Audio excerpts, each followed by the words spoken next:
Hi, I'm Dr. Patrick Garrett with the National Cleaning Challenge. Today I want to talk to you guys about something really basic but very important, water. So, what is so important about water? You know, it's 80% of our world, it's 80% of an orange, it's 80% of our brain, it's about 80% of our cells. And so water in that amount is what makes life, let alone us, function. There's a lot of metabolic processes or biochemistry that runs just directly off water.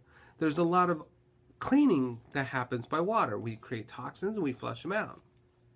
But how much water is really necessary? Or how much should we be aiming for?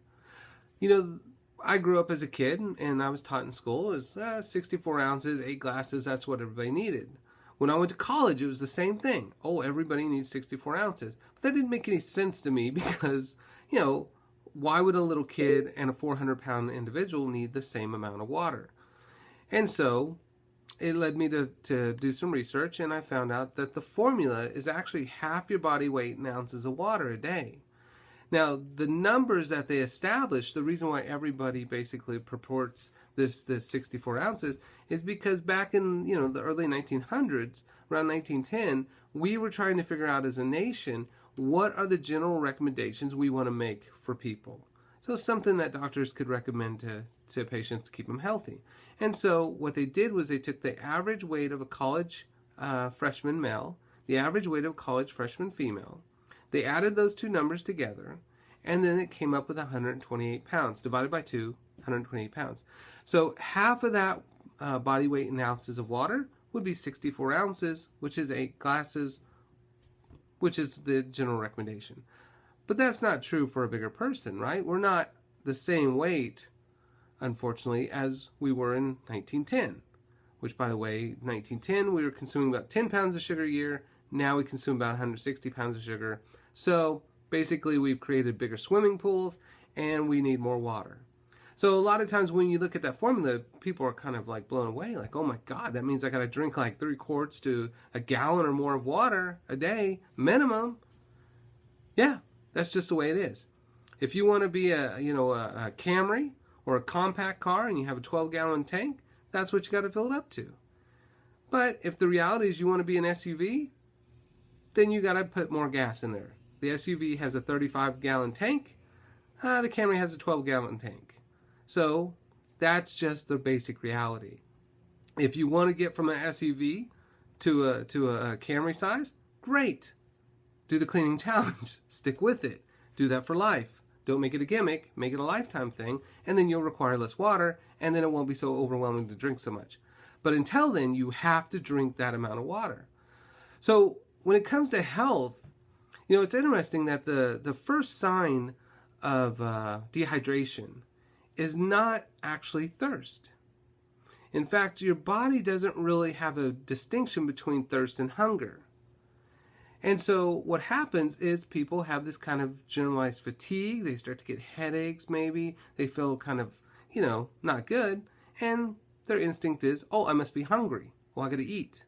Well, in a population of SUVs that overeat, it's probably not food that we're missing, right? We're thirsty. And that's why, if you look at a lot of diet programs, they always say drink a glass of water before you actually eat. And you'll notice that often you're just not really hungry, you were thirsty. Well, that's why. And so, we are a nation that drinks very little water, but we also are a nation that drinks lots of diuretics.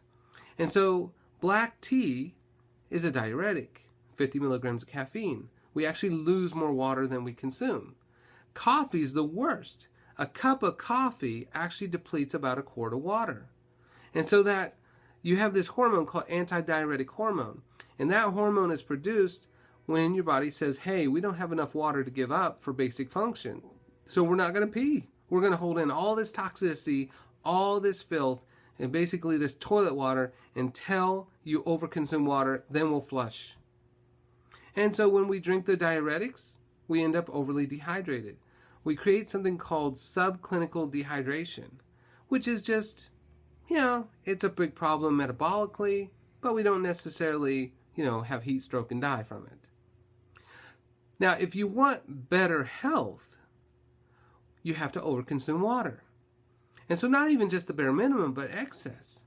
The way the body works is you eat food, you make metabolic waste, right? And so there's this thing called detox, right? Everybody wants to do detox. It's a very general kind of thing.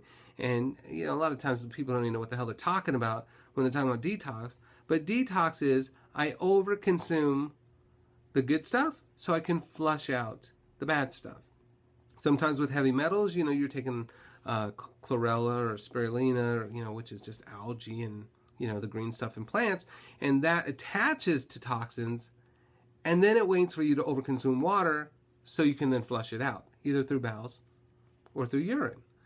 And so if you want better kidneys, if you want to feel better, you have to overconsume. So one of the tests that you can look at on your labs is like the BUN, blood urine nitrogen, or your creatinine, or your EGFR, which is your estimated glomerular filtration rate, which all three of those tell you how well are you overconsuming water and flushing out nasty stuff. And so when you make urea, and you make ammonia, and you make these nitrogen waste products, they are toxic to the body. So what the body does is if you don't drink enough water and you have all this toxicity floating around in your blood waiting for you to overconsume, your body will actually push that into the tissues. It doesn't want it in the brain, it doesn't want it in the heart because it'll cause damage. And so it pulls it into your tissue, and lo and behold, it actually is going to take a little extra water with it, unfortunately, and then you create edema. And so what's the cure for edema?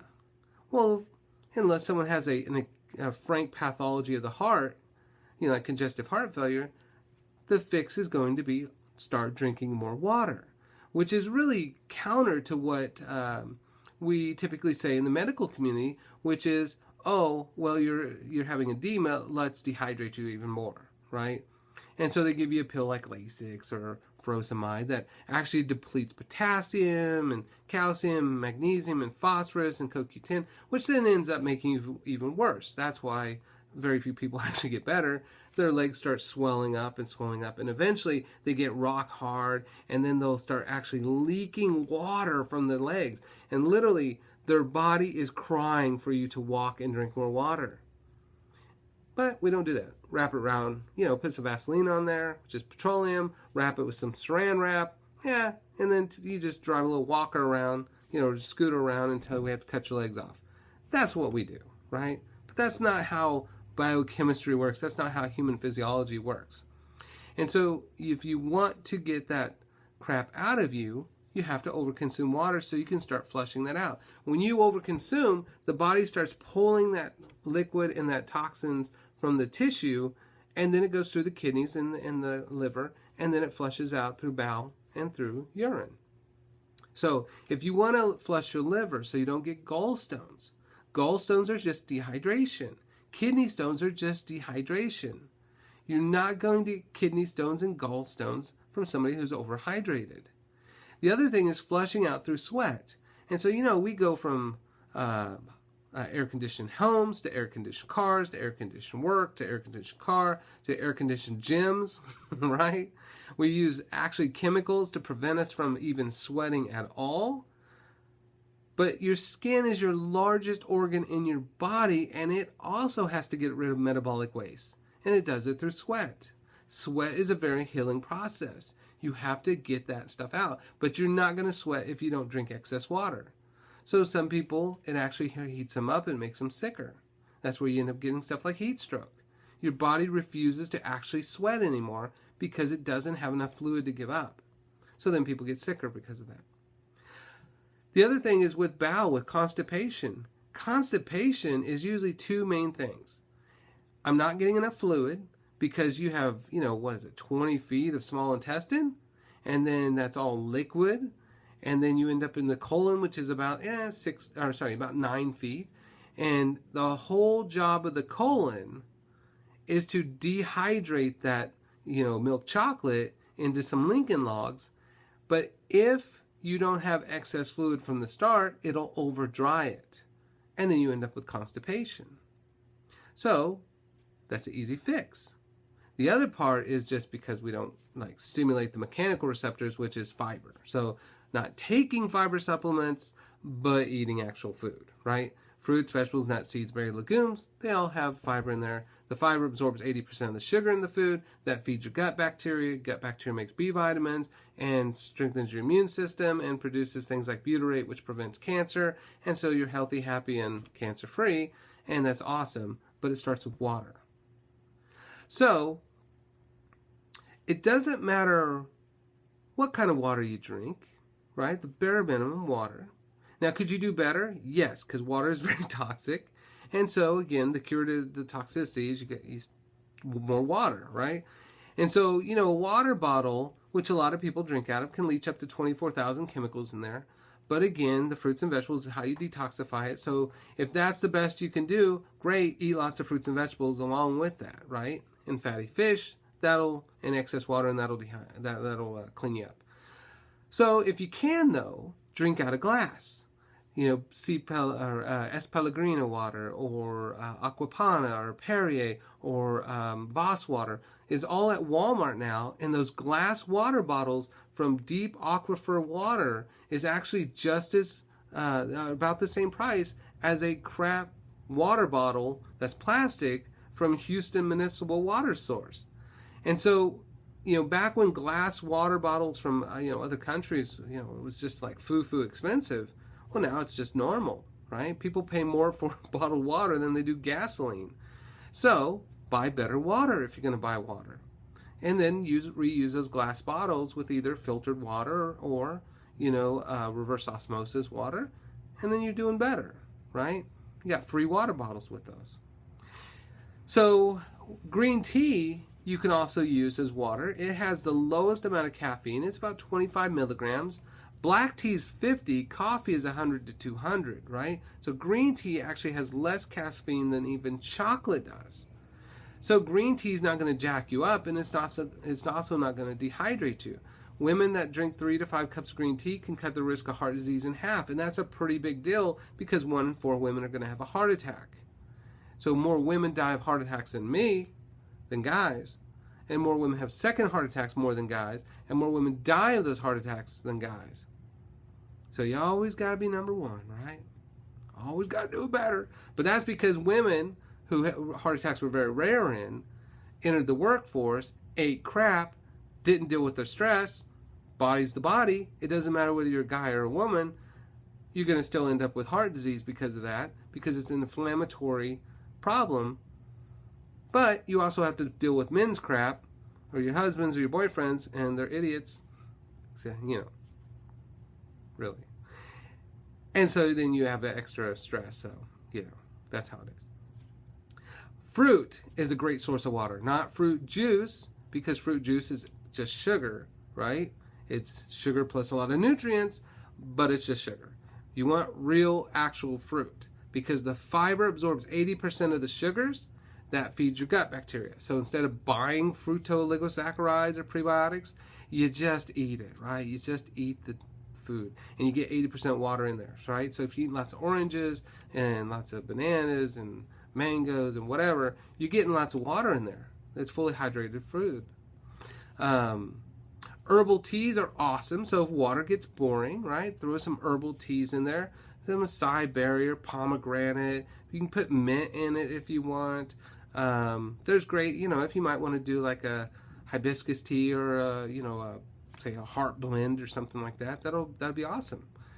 So that all counts because those are diuretics. And then the other thing is to kind of track it, track your daily water and see if you're really drinking enough. Because a lot of people say, I think I drink enough, but they don't. They don't drink anything at all, right? And so just track. The other thing is people, they'll take their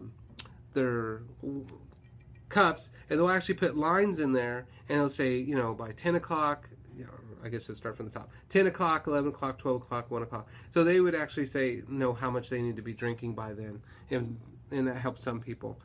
Some people, it really helps to actually put a pitcher of water. If you have to drink a gallon, get a pitcher of water and then fill your glass bottles from that.